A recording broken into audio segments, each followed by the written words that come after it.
First question of the night. Best concession stand food of all time. Of all time. I have a couple that are like probably my favorites. Start with the pretzel. The old big soft pretzel with cheese or mustard. Yeah. That's always good. But then I started thinking about it. I'm like, well, I kind of like, you'd be a baseball guy, you'd appreciate this, the Dippin' Dots. Oh, okay. All right. Dippin' Dots are that is legit. a good one. They're legit. They are legit. They're hard to, I've heard, and I looked it up, saw a documentary or something, and they have to be a certain degree for them to stay apart. So it can't just be a regular fridge. It has to be like Something a certain special. fridge. Yeah. Well, that's why they're $10 a. That's exactly right. Yeah, they're like energy bill is is hurting. All right, my favorite concession stand food all time: Supreme Nachos. Ooh, good call. It's got to be. Nachos was pretty close. They're up there. Like lettuce, tomato, onions, all the above, everything on it. All right, guys, welcome to Week 10 podcast with Coach Cale Sanders here. And today we are going to be talking about the matchup with Las Cruces, last week's matchup, the final home game, and a lot more than that. So can you give me a recap of the Centennial game from your point of view? I think we came out really good.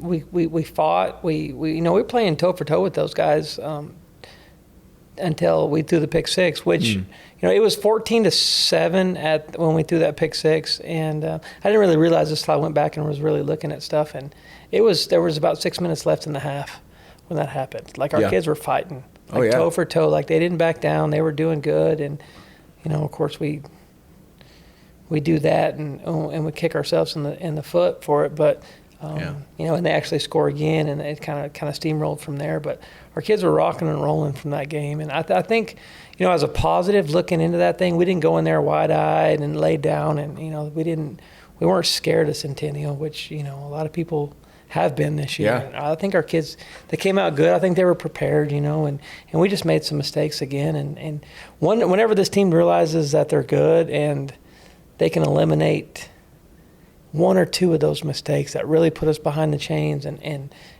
let them get a one-up on us, and we're chasing. Once we get rid of those issues, like it's gonna be pretty fun to watch this football team when they all click and when they decide to go. Like I'm gonna tell them, we're thinking about what I talk about in our team meetings and stuff, and it's time for that game to happen. It's time for that game to happen, that we don't hurt ourselves. And when it happens, this team's it's a dangerous football team. Sure. Do you think that like the history of what's gone on this year, and I guess not the history, but the record and some of the games that you guys have been close and ended up being on the other side of the win, do you think that kind of clouds their ability to see, hey, we're actually good sometimes? You got to remember we're talking about, 15, 16, 17-year-old young adults. Sure. And sometimes I don't think they the mental side of it, I think we miss some of that with those kids. And I think they see it. And sometimes I don't think they truly understand. I think a lot of these kids are just living for the moment that's right in front of them. Right. And they don't see the big picture. And I think our older kids do. They see it. And our seniors, those guys have had every obstacle / hardship thrown in their face. Yeah. They're the COVID babies. They're the guys that started, and they've had 3 head coaches in 3 years. They've had they got kicked out of their field house. Like they just had adversity. Just they've lived it. And what's great about that is these kids they're still showing up. They're still working. They're still fighting. There's no quit in them, and those guys are going to be really good people. You give it 10 or 15 years, those guys are going to be successful. They're going to have families. They're going to, they're just going to be really good people. And I think a lot of it's to do with this, the last 4 or 5 years. It's just all the world is thrown at them. Yeah. And they're still rocking and rolling. So I'm really proud of that group and what they've done and what they're setting this tone for, these youngins coming up. Sure. Actually, piggybacking off of what you just said, they're able to kind of roll with the punches. They see adversity, and they're like, been there, that kind of thing. You used to work out in the oil field, right? Mm-hmm. So actually I came up with this question for the whole team. We could talk about seniors as well, but what percentage of your team would you say like you would willingly employ? Like just based off of what how they work, how they learn, all that stuff. You know what I mean? Like seriously, in the workplace, in a what would real you say? Deal, being 100% honest. Yeah, I would you could give them 3-4 years to develop, but based on what you see, 75% of them, honestly. Okay, that's pretty good. Because the guys that are with me at the end, we're going to put them to the grinder, and those guys that are going to quit, they're going to quit on me during the off season, during the hard times. And if they're still with me at the end of all that, they're not going to quit. And that's some people might think that's the wrong way to go about it, or you need to have everybody. And I want every single kid in that school to be on the football team. Yeah. But at the end of the day, I don't want a kid that's going to quit on his brother next to him in the middle of a game against Centennial. Right. Like if you're going to quit, go ahead and quit in March. Mm-hmm. Let's go ahead and get that out of the way. So that's why we're going to run a pretty stringent offseason this year. And those kids kind of got a taste of it this week. And we kind of tightened the hatches down on some stuff, and they've had to deal with some adversity, I guess would be a good way to say it again. But, I'd hire a bunch of them. Like if they make it through the program and they end up being seniors and get on out of here, like I'd probably say it's probably closer to 80 to 90%, honestly. Okay. So if they can do that, I mean, of course, I'm gonna have a soft spot for them because they're my guys. But yeah, I would say so. What is the scenario for the Cavemen to make the playoffs? I've heard a couple of different rumors or different takes on that. 2-6 on the year, but still playoff hopes. What is the scenario right now? So what we're telling the kids, and I don't want to say preaching to the kids or getting across to the kids, because that sounds like a car salesman, but what we're telling the kids is win them both. Win them both and you're in, guaranteed, no doubt. Really? Wow. And the reason I say that is because the way the MMA works and the playoff brackets and the seeding and all that good stuff, and Coach Marr's a really good one to talk to about this because hehe's like Rain Man when it comes to that stuff. Yeah. He's got all the numbers. Like Yeah, he's that guy.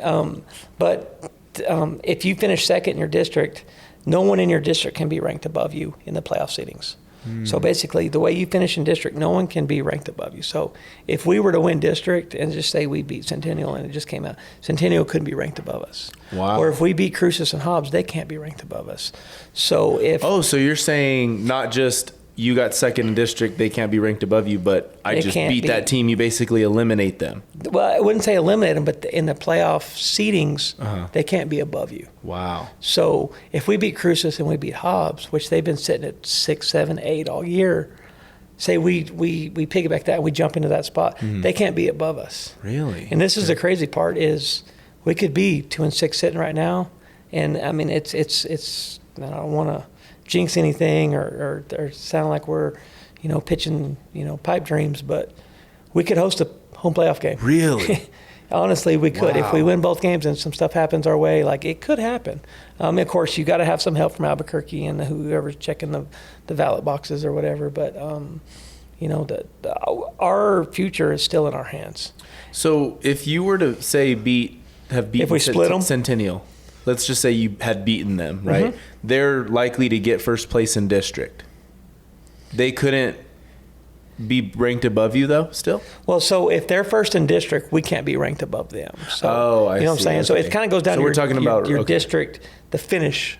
Mm-hmm. So if it goes Centennial, Carlsbad, Hobbs, Las Cruces High, none of those guys can be above each other in the final seating. So district really means that much now. District is it's like you take the majority of that 2-6, which we've just had a couple of district games. Like you can kind of throw it away, honestly. I mean, it comes down to criteria points and who beat who. If there's a tie, and that stuff's important, and it kind of comes into play when you're dealing with say there's a Farmington that's got identical records or whatever, and then they start going into those tiebreaker stuff. But it's in our hands. Honestly, if we can get these two games, we're in. And if honestly, if we split them, win one, lose one, there's still an outside chance we still get in. I mean, it may be squeaking in as a 12 seed and having to go somewhere and play. But it's playoff football, baby. Yeah, I'll take it. So, yeah, it's still up to us. And that's what we've been preaching to the kids. It's like, listen, like, don't quit. I mean, there's still hope. Like, don't. Yeah. And those kids haven't. They haven't quit at all. Yeah, and that's the thing. Like, season's over. You know, that would be really hard to keep kids even really wanting to move. Yeah. But the fact that it's really in possibility. We're set up really good because, like I said, even if we drop this one, like, one, it's still Hobbs. And I don't care if we're 0-9 going into Hobbs. Our kids are going to get up and they're going to play for Hobbs because we want to beat Hobbs. I mean, that's just we've been, against Hobbs since the start of the spring. So since you were born, yeah. If you're from Carlsbad, yeah. So that's it's not Artesia, it's Hobbs. That's the real rivalry. So it's one of those cases where there's no reason in the world for our kids to quit, and they're not going to, like I said before. But they're rocking and rolling. We had a really good week. I thought maybe we'd have a little lax coming into it, and I think the kids understand it. They're smart. They get it. They understand what's at stake and what we have to do, and so I'm excited to see what the next 2 weeks comes up with because I think our kids are going to surprise some people. Las Cruces, what are we looking at? They're a good football team. They're not Centennial. Centennial was pretty solid, but Cruces is going to come in. They have a really good O-line. They're going to run the ball on us. They got a really good back, number 22. He's if you're watching the game, he's the kind of guy to that's their go-to guy. That's their Yulee. Sure. So they're going to do that. 12's a quarterback. He throws around a little bit. A lot of play action. They're going to hit some screen balls and try to hit a home run on first downs and stuff like that. So defensively, they're pretty vanilla. They're a 4-3. They got some really good guys. They're going to man us up. They're going to give us some opportunities. So they're going to try to stop the run and cover the pass with some man-on-man coverage. So we're going to take advantage of that and take the lid off. And I think Yulee's going to eat again. So, what's the biggest crowd that you guys have faced on the road this year? On the road? So where we go? We went to Volcano, which I was surprised that crowd wasn't that good, and maybe because it was a Saturday game. Maybe Clovis was decent. Okay. Let's see, who else we go to? We went to. Was it Alamogordo? We went to Alamo. Alamo was kind of. I'd probably say that Clovis was probably the best one so far, and then Leon Williams Stadium's kind of set up like they're kind of tight and real tall and. It's a pretty cool atmosphere. So I'd say Clovis was probably the best one. The reason I asked that is because Cruces usually brings it, right? Yeah. When it comes to their crowd, they're historically like into the game. They're into their team. Good season, bad season, it doesn't matter. One of the biggest crowds, the biggest crowd in the state is Mayfield Cruces. Yeah, that was I've been watching film, and the kids were like, God dang, coach, like why is there so many people there? It's a big deal. Well, that's a big rivalry. I don't understand that rivalry. It's a big deal. Yeah. So they know how to play in front of a crowd. We go on the road. We've got a little bit of experience. How do you think your players handle the noise of another team? I think we're okay. I don't think it's gotten, I think, playing in front of our first two crowds, like anytime you play Carlsbad Artesia, it's like there's tons of people there. Yeah. So I think we kind of checked that box first game out of the year. Like, okay, we got the crowd deal. Like we figured that thing out. So, and we've had really good crowds this year, and I've been really proud of our fan base and for showing up. So, I think our kids are okay when it comes to that stuff. I think they get focused in and they understand, they get it. What would you say that is your biggest correction from last week to this week that you'd like to see? Is it penalties again? Is it, something else that maybe has been kind of it's the same stuff, man. It's the same stuff. It's penalties and turnovers. We can't throw a pick six. We can't run the wrong route that leads to that. We still can't throw that ball. We can't jump off sides on 3rd and 4. We can't rip people's helmets off and get a personal foul and hurt the team. We just can't do those silly things that are killing us. And some of that's going to come with time, and but like we've always said, it's time to cross over that hump and get rid of some of that stuff that's hurting us. Because when this team plays the game, and they're due. Like, it's time. It's time for them to have that game where we step over that and we get rid of all those silly mistakes. And this team's going to be pretty dangerous and pretty explosive whenever we figure out how to do that. When we get a first down, I'm not worried about, how do we do that? Where's the flag? I'm like, yeah, it's just what it is. And that's where we're at right now. We just got to get out of our own way again. Mm-hmm. So moving forward with, like I just asked, how are we going to, get better and avoid some of these things? I want you to reach back into maybe your playing days. What is maybe one of the most memorable discipline moments of your playing days, if you have any? I've heard different stories of like, coach was mad, we got, they stopped the bus, we got out, we ran, or we did push-ups, or what was one of the dramatic things that maybe you remember, if anything? Black Tuesday. That's what we called it. Okay. It was a Tuesday practice, and we were playing. And it was a single practice? Single practice. Okay. One day on a Tuesday. Okay. And so let me preference this whole thing is this was my senior year, and we were really good. And we knew we were really good. And for Jernigan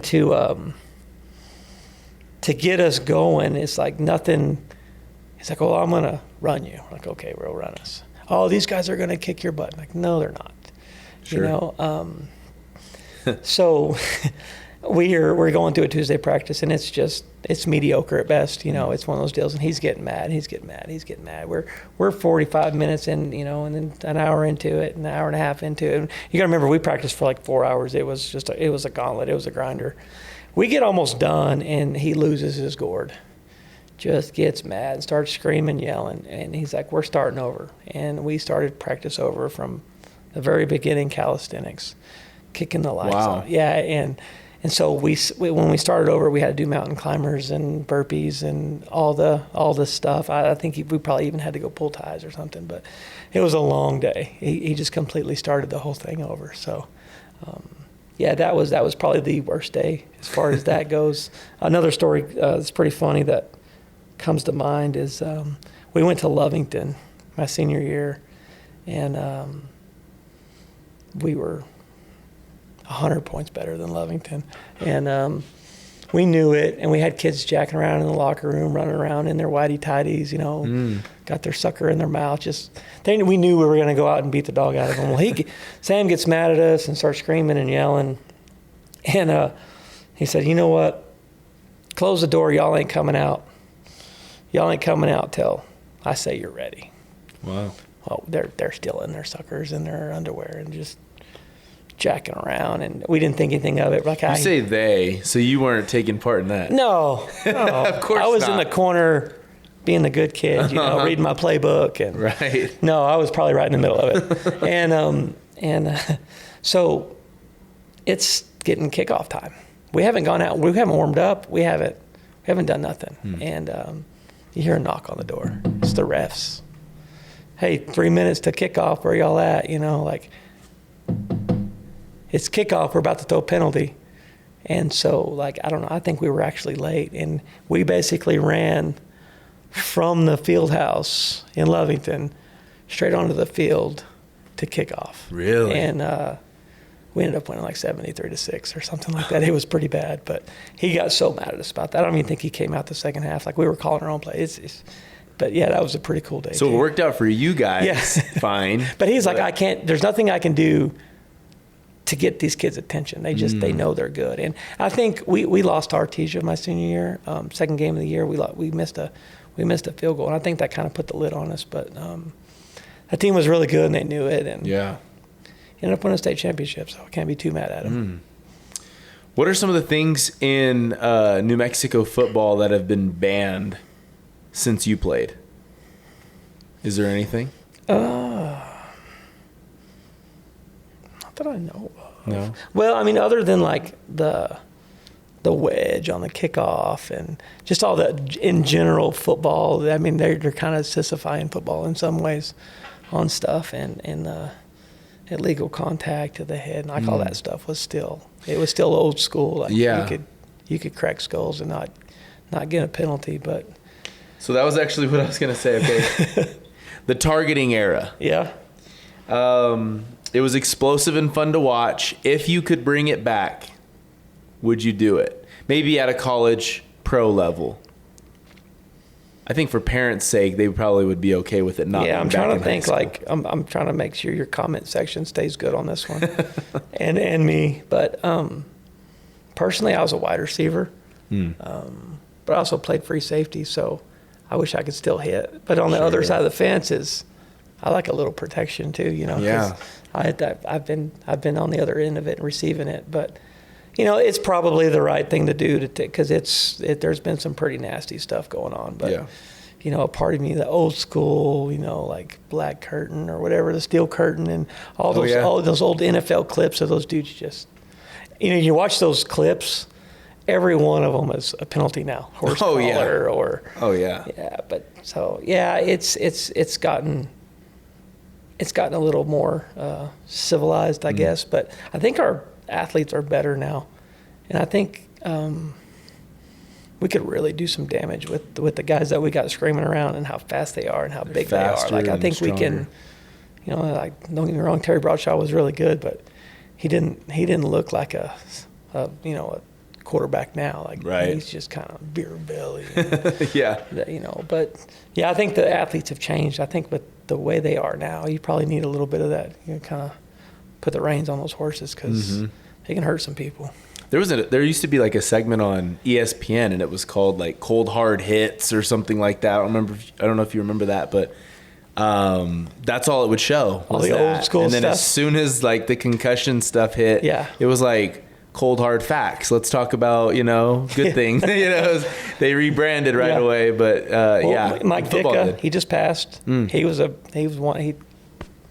He'd come in with the elbow. Oh, yeah. He was just Larry Zonka. Those old school dudes, like it's a different breed of cats now. Mm-hmm. In this sport, as a coach, you get managers. So I'm going to give a shout out to, I think it's Daniel Gatto. Is his name? Yeah. And he helped me get this question because he is a team manager. So, what's it like having team managers? What do they bring to the table for you? How do you choose them?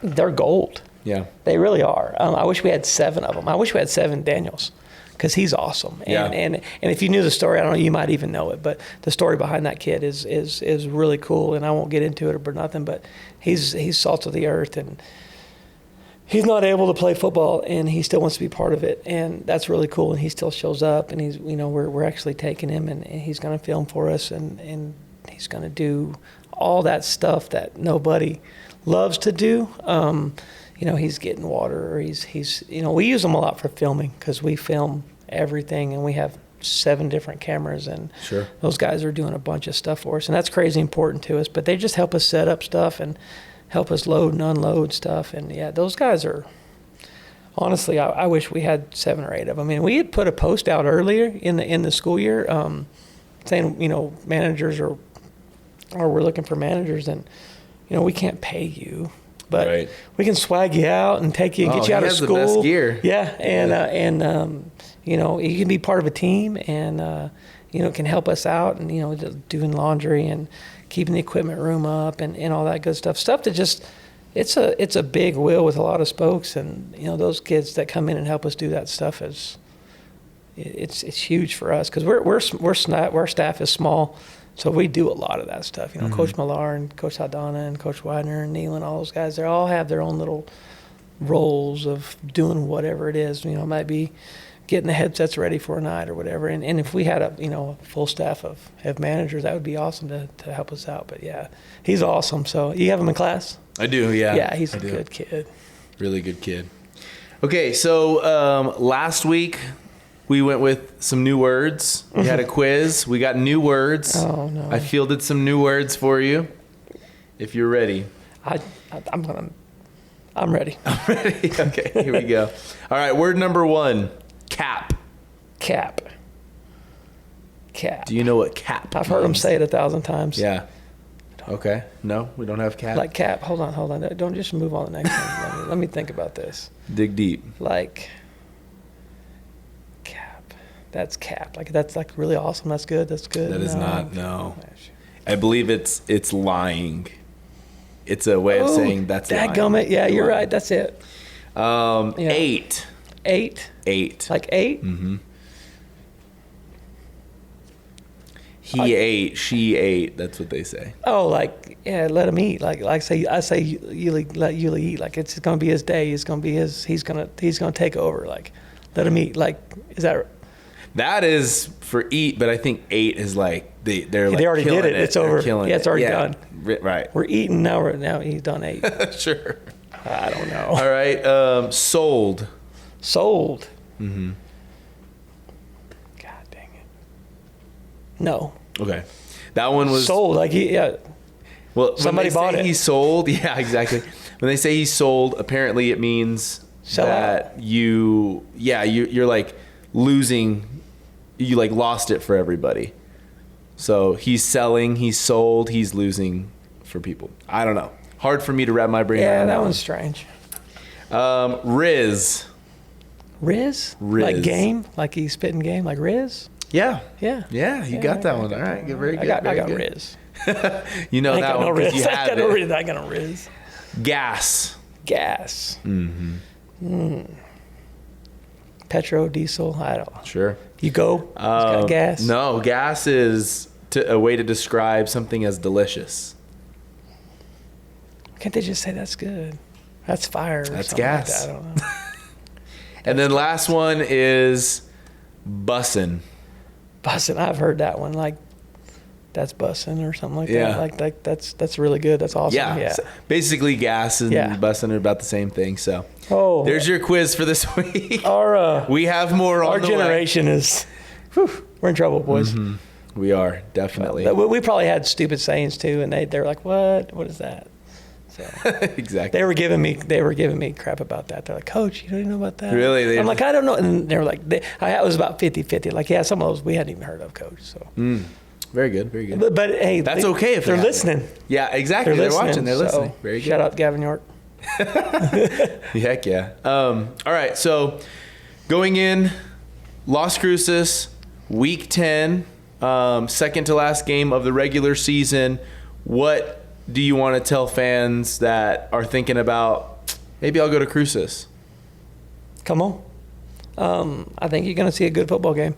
I really do. I think our kids are ready. Short week. Our kids are focused. We've had a really good week. I think our kids understand the situation. They understand what's at stake. I think they're going to come play. I think you're going to get the best out of our kids. It might be. I think it's going to be the best game we've played all year. I mean, knock on wood, of course, but it's time. And why not now? The most two important games of the year are these next two, and I don't have no doubt in my mind our kids are going to show up and play. If you could call out, and maybe not call out, but kind of put a couple of players out there that you really want to see step up and lead this upcoming week, who would you say? Not step up, but the guys that are just continue to lead. Yuli, of course. I think Yuli's going to have a really big 2 weeks for us to succeed. Sure. And I have no doubt in my mind that Yuli's going to do that. I think Gavin is another one on the defensive side of the ball he's played lights out the last couple of weeks, and I'm really proud of what he's done. And he plays on both sides of the ball. He does. Right? We've kind of tried to back off of him a little bit on offense just because that's a lot. Sure. And he's got Diego in there with them, kind of sparing him and stuff. But all those seniors, Dowdy, Dowdy needs to be one of those guys, and he is. Him and Pearson both. They're crazy emotional football players. If they can just keep the lid on that and focus that attention and that energy and use it as fuel, to play the football game, they're really good football players. Josie's going to hold his own down there in the middle. Paxton's on the offensive line. He's going to kind of be the leader of that group. So, yeah, there's lots of them that are going to step up. Kaysen's going to have to play really good.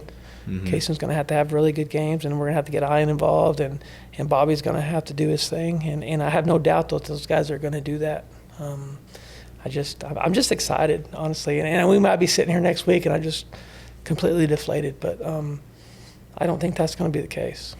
Love to hear it. Yeah. Thank you, Coach. Appreciate it. Wish you the very best of luck. And, of course, good luck to your boys as well. All right, man. Appreciate it, bud.